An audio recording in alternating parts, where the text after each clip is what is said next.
अस्सलामुअलैकुम स्टूडेंट। आज का हमारा टॉपिक है यंग मॉडुलस, जो कि इस चैप्टर का लास्ट टॉपिक है। बेसिकली यंग मॉडुलस जो है, यंग्स ने हमें बताया कि इलास्टिसिटी को हम कैसे मेजर कर सकते हैं, किस रिलेशन से मेजर कर सकते हैं, या जो मेजर ऑफ स्टेबिलिटी, किसी बॉडी की कितनी स्टेबिलिटी है, किसी बॉडी की कितना कोई स्टेबल है, या उसकी कितनी इलास्टिसिटी है, या उसकी इलास्टिसिटी को हम कैसे मेजर कर सकते हैं। उसके लिए उसने हमें एक रिलेशन दी। यंग मॉडुलस को हम y से डिनोट करते हैं।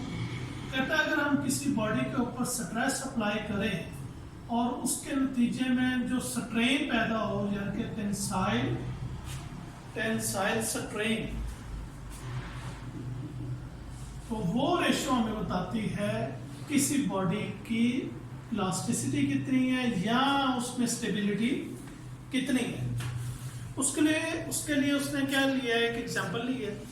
फॉर एग्जांपल एक रॉड है, उसकी इनिशियल लेंथ को हम रिप्रेजेंट करते हैं नॉट से, फिर उसके ऊपर हम कोई एक्सटर्नल फोर्स अप्लाई करते हैं और उस रॉड की जो लेंथ है ना, वो हो जाती है L। तो जो चेंज कितना आया, चेंज इन लेंथ को हम डेल्टा किससे रिप्रेजेंट करते हैं, चेंज। इसका मीनिंग क्या है जी, चेंज। फिजिक्स के अंदर ये टर्म यूज होती है। तो चेंज इन लेंथ कैसे होगा, L माइनस L नॉट, यानी कि जो लेंथ इंक्रीज हुई उसमें से ओरिजिनल लेंथ को हम माइनस करेंगे, तो ये होगी चेंज इन लेंथ।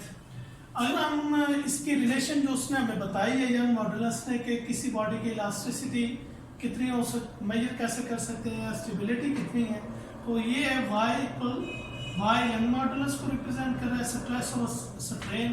अगर हम स्ट्रेस जो लास्ट टाइम हमने पढ़ा था, उसका जो फॉर्मूला है वो है force over area, unit area पर कितनी आप फोर्स अप्लाई कर रहे हैं। इसी तरह टेंसाइल स्ट्रेन जो है, स्ट्रेस जो है फोर्स F और एरिया A है, जबकि स्ट्रेन जो है, टेंसाइल स्ट्रेन जो है, टेंसाइल स्ट्रेन, तो टेंसाइल स्ट्रेन है चेंज इन लेंथ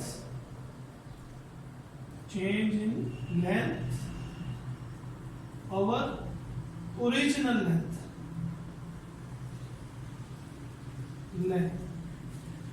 यानी कि टेंसाइल स्ट्रेन जो है, चेंज इन लेंथ आपका आ गया डेल्टा L, या अगर डेल्टा L नहीं लिखना तो L माइनस L नॉट लिख लें। ओरिजिनल लेंथ आपकी L नॉट है, तो L माइनस L नॉट को मैंने बताया वो डेल्टा L है, तो यहाँ आ जाएगा delta L over L not, tensile strain. तो ये वैल्यूज इसके अंदर हम पुट करते हैं। स्ट्रेस वो मैंने अभी बताया force over area F over A है,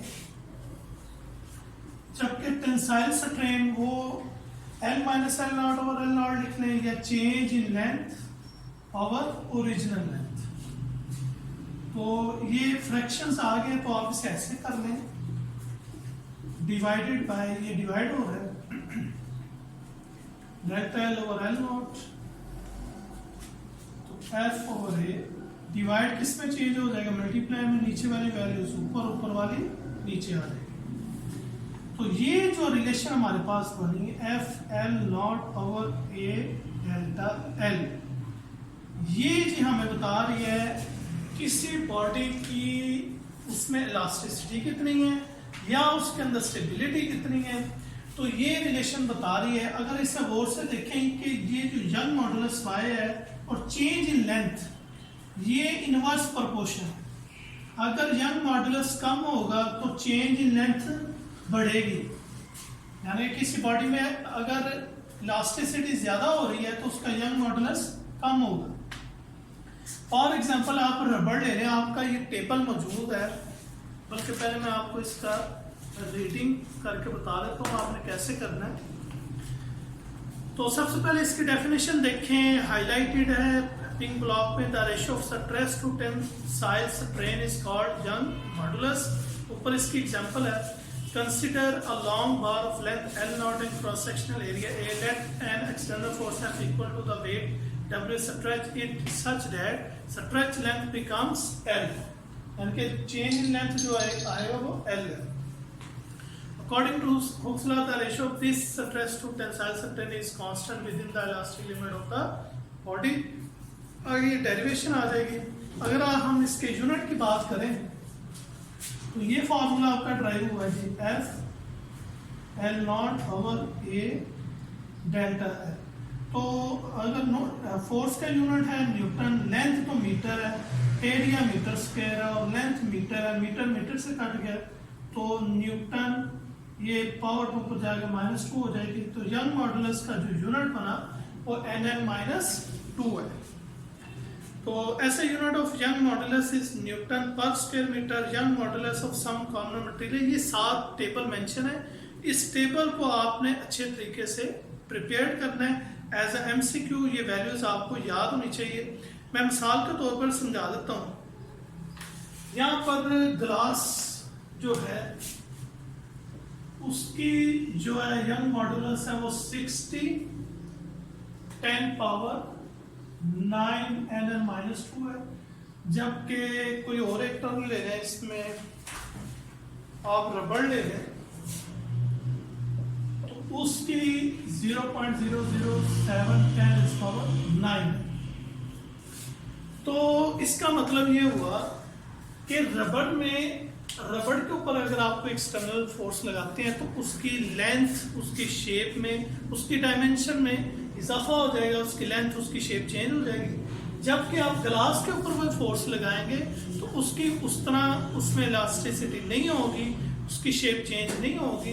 इस वजह से हम कहेंगे कि यंग मॉडुलस ग्लास का ज्यादा है जबकि रबड़ का यंग मॉडुलस कम। तो ये टेबल उसने दिया हुआ है। इस टेबल की वैल्यूज को आपने अच्छे तरीके से प्रिपेयर करना है। ये आपका लास्ट टॉपिक था। अब इससे रिलेटेड न्यूमेरिकल मैं आपको नेक्स्ट लेक्चर में बताऊंगा। तो इसे बड़े अच्छे तरीके से प्रिपेयर करना है आपने। Thank you.